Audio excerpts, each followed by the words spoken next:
हेरो है ना सुनता है ना सुन। अरे ये मौगी क्या है ना से मुने जाय छे रो।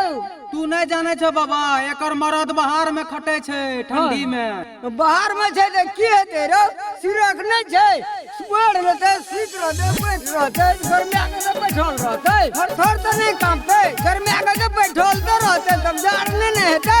जना तू बोले छ वना एकर जार भागे वाला नहीं छे। तब केना एकर जार भागते रे।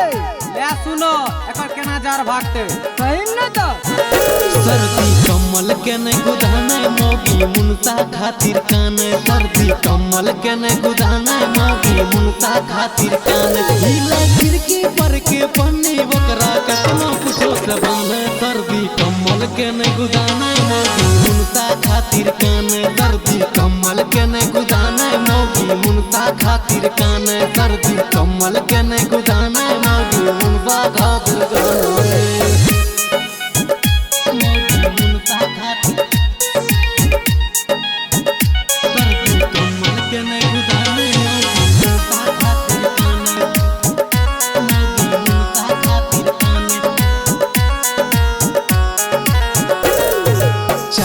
जल्दी आवे मुनसा हरियाणा से खैट के।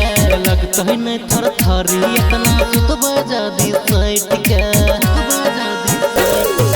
चाहे जल्दी आवे मुनसा हरियाणा से खैट के। लगता है नहीं थर थरी इतना सुतब जदी सैट के। से जाए नहीं माने कबू सुतरे कबू ताने। सर्दी कमल के ने गुदाना मुनसा खातिर काने। सर्दी कमल के ने गुदाने मौगी मुनसा खातिर काने। सर्दी कमल के ने गुदाने मौगी मुनसा खातिर काने। मौगी मुनसा खातिर सर्दी कमल के ने गुदाने मौगी मुनसा खातिर काने। मौगी मुनसा खातिर काने।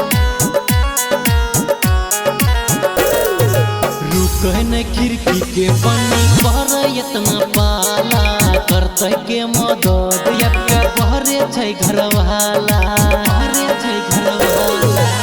कहने खिड़की के बनी पर इतना पाला करते के मदद एक बहरे छै घरवाला। मौगी संतोषरी पकराजू सा यह के मांग के नाने। सर्दी कमल के ने गुदाने मौगी मुनसा खातिर काने। सर्दी कमल के ने गुदाने मौगी मुनसा खातिर काने। सर्दी कमल के ने गुदाने मौगी मुनसा खातिर काने। लेकिन आब जाना चाहिए कर मर्दवा के यार।